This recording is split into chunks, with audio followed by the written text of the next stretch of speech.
नमस्कार, आज म यो 7 किलोवाटको चार्जर चाहिँ इन्स्टलेसनको प्रक्रिया हजुरहरूलाई यहाँ देखाउन गइरहेको छु। हामीसँग यो वाल माउन्टेड चार्जर छ 7 किलोवाट फोटोन गाडीमा लाग्ने चार्जर हो। यो दिपल सेरेसहरुमा पनि यही चार्जर जान्छ। यो चाहिँ 7 पावर 7 किलोवाट। यसलाई चाहिँ वाल माउन्टेड भनिन्छ किनभने यो भित्तामा टाँसेर राख्ने खालको चार्जर हो। कनेक्सनको लागि हामीलाई घरमा 32 एम्पियरको लाइन चाहिन्छ।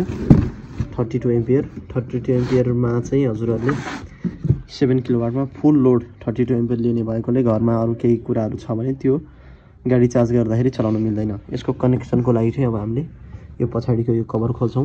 यस्तो कभर छ यसमा। यो कभर यसरी खोल्छौं। हामीले यहाँ तीनटा स्क्रु देख्न सक्छौं। यो न्यूट्रल, PE भनेको प्रोटेक्टिभ अर्थिङ, L1 भनेको फेज। र हामीले यसको लागि चाहिँ रिक्वायर्ड सामानहरु के हो भन्दाखेरि 6 mm को केबल चाहियो। 6 mm केबल, 6 स्क्वायर mm को केबल चाहिन्छ। त्यसपछि हामीलाई यो 6 mm कै केबल छु यो तीनटा चाहिन्छ, 3 पिस। 6 mm को केबल छुलाई 6 mm की तारमा हामीले यसरी हालौं।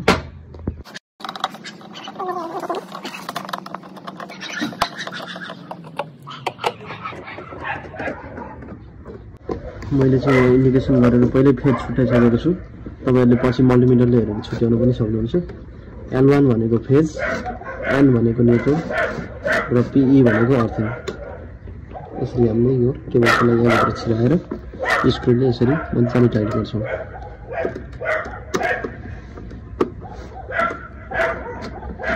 कनेक्सन गरेर अब हामीले यो कभर लगाएर यसलाई बन्द गरिदिन्छौं।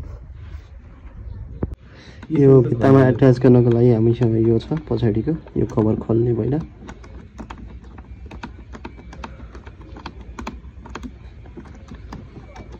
यो खोलेपछि यस्तो निस्किन्छ। यसलाई चाहिँ हामीले यस्तो गरेर भित्तामा यसरी अट्याच गर्छौं। तपाईसँग ड्रिल मेसिन छ भने ड्रिलिङ गरेर गर्दा पनि भयो।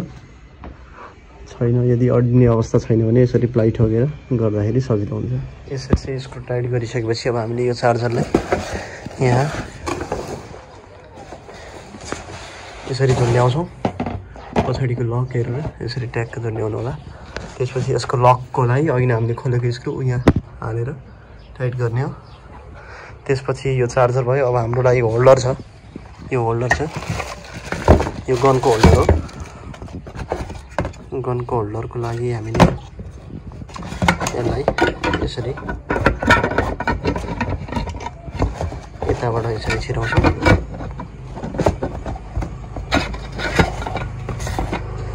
र यसरी राख्छौं हामीले यसलाई। यहाँ गन बस्छ भने यहाँ माथि तार बस्छ। यसरी होल्डर पनि भयो। यो तार यहाँ राख्ने यसरी यो गनलाई यसरी यहाँ छिराउने सिस्टम हो यसको। भाइ हजुरको यो घरको मिटर भयो। 32 एम्पियरको लाइन छ यहाँ। 32 एम्पियरबाट यो लाइन आयो। यो लाइनबाट चाहिँ हजुरले डाइरेक्ट लिनु पर्यो। डाइरेक्ट चार्जरको लागि 6 mm को यसरी 32 एम्पियरको MCB यसरी हाल्ने। यो मैले मेरो चार्जरको लागि लिइरहेको छु। यो मेन लाइनबाट यसमा आयो। त्यसपछि यसबाट यसमा जान्छ लाइन। अर्थिङ छैन भने हजुरले यसै गरी कपर रड गाडेर यसरी अर्थिङ गर्न सक्नुहुन्छ। यो माथिदेखि अर्कै रड हो, कपर रड हुन्छ छुट्टै, त्यो गाडेर चाहिँ हजुरले गर्न सक्नुहुन्छ 32 एम्पियरको लाइनबाट। त्यसपछि तपाईले चार्जर अन गर्नको लागि यो हाम्रो MCB अन गर्नु पर्यो। अन गरिसकेपछि यो चार्जरमा यसरी डिस्प्ले आउँछ, एभाइल भनिरहेछ। कहिलेकाहीँ यस्तो स्टप देखाएको अवस्था हुनसक्छ।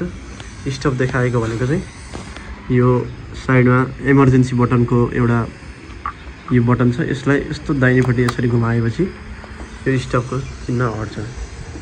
यो एभाइल देखाएपछि अब हामीले गन लगेर गाडीमा जोड्छौं। गाडीमा हालिसकेपछि यहाँ रेडी देखाउँछ। एभाइल भनेको ठाउँमा रेडी देखाउँछ। यहाँ गाडीमा जोडेपछि रेडी देखाएपछि हामीले यो कार्ड छ जुन, यो कार्डलाई यसरी यहाँ यसरी देखाउँछौँ। त्यसपछि चार्जिङ सुरु हुन्छ। यसरी देखाएपछि चार्जिङ सुरु भयो। बिस्तारै यो एम्पियर बढ्छ र प्रोसेस पनि यति नै हो यसको।